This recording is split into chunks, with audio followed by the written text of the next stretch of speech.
आज हम करेंगे सिंपल फ्यूचर टेंस।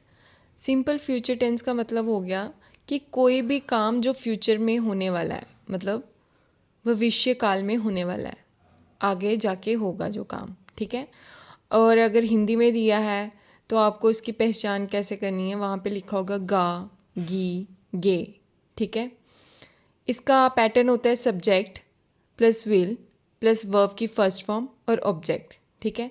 जैसे एग्जाम्पल में दिया है मैंने, मैं स्कूल जाऊंगा, ठीक है। तो इसको इंग्लिश में करने के लिए सबसे पहले तो यहाँ पे सब्जेक्ट जो है वो कोई भी हो, वो मैटर नहीं करता, उसके साथ विल ही लगेगा। कुछ केसेस में शैल भी लगता है, आई और वी, वहाँ पे शैल भी लगता है, बट ज़्यादातर जो यूज़ होता है वो विल ही यूज़ होता है। मैं स्कूल जाऊँगा, I will go to the school.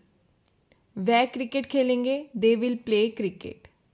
यहाँ पे मैंने 2 बार लिख दिया हिंदी में। वह खाना खाएगी, शी विल ईट फूड, ठीक है। उसके बाद आ जाता है नेगेटिव। नेगेटिव में क्या है, सब्जेक्ट है, विल नॉट होगा, उसकी जगह वोंट भी यूज़ कर सकते हैं हम, प्लस वर्ब की फर्स्ट फॉर्म।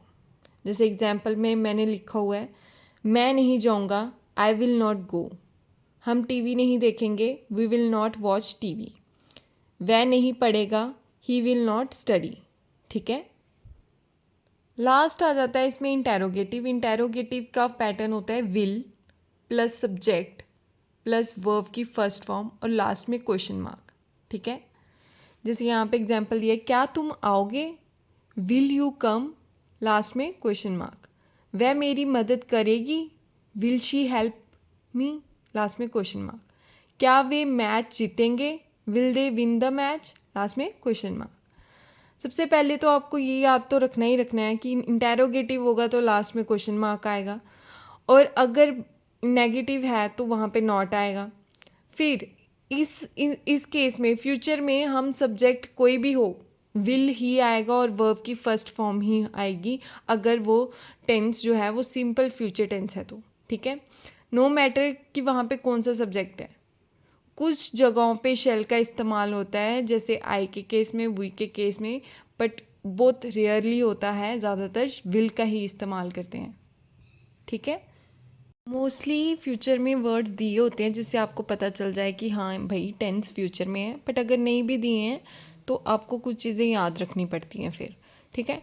जैसे फ्यूचर कॉन्टीन्यूस टेंस में क्या होगा कि कोई भी काम जो फ्यूचर में कॉन्टीन्यूसली हो रहा होगा किसी स्पेसिफिक टाइम में, उसको बोलेंगे फ्यूचर कॉन्टीन्यूस टेंस। मतलब फ्यूचर में कोई काम कॉन्टीन्यूसली हो रहा है स्पेसिफिक टाइम में, उसको बोलेंगे फ्यूचर कॉन्टीन्यूस टेंस।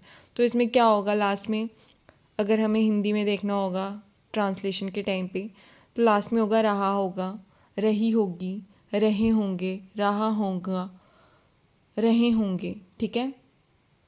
पैटर्न क्या है इसका, सब्जेक्ट प्लस विल, यहाँ पे बी भी आता है, ठीक है, प्लस वर्ब की फर्स्ट फॉर्म और आईएनजी। जैसे एग्जाम्पल, मैं पढ़ रहा हूँगा, आई विल बी स्टडिंग। वह खाना बना रही होगी, शी विल बी कुकिंग। वह खेल रहे होंगे, दे विल बी प्लेइंग। बाद आ जाता है नेगेटिव। नेगेटिव में क्या पैटर्न है, सब्जेक्ट है, will not be plus verb की फर्स्ट फॉर्म प्लस आईएनजी। जैसे एग्जाम्पल दिए रखी है मैंने यहाँ पे, मैं नहीं सो रहा होगा, I will not be sleeping. वह काम नहीं कर रहा होगा, मतलब वो काम नहीं कर रहा होगा उस टाइम पे, he will not be working. वह नहीं खेल रहे होंगे, they will not be playing. फिर उसके बाद आ जाता है लास्ट इंटेरोगेटिव।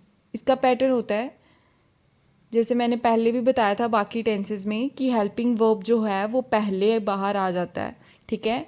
तो यहाँ पे विल बाहर आ जाएगा, सब्जेक्ट आएगा, बी आएगा, वर्ब की फर्स्ट फॉर्म प्लस आईएनजी और लास्ट में क्वेश्चन मार्क।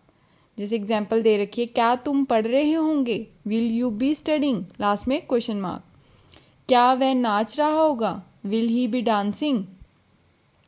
क्या हम मैच देख रहे होंगे, will we be watching the match, last में क्वेश्चन मार्क। अगर किसी को भी डाउट है किसी भी चीज़ में, वो कमेंट सेक्शन में बता सकता है। Thank you.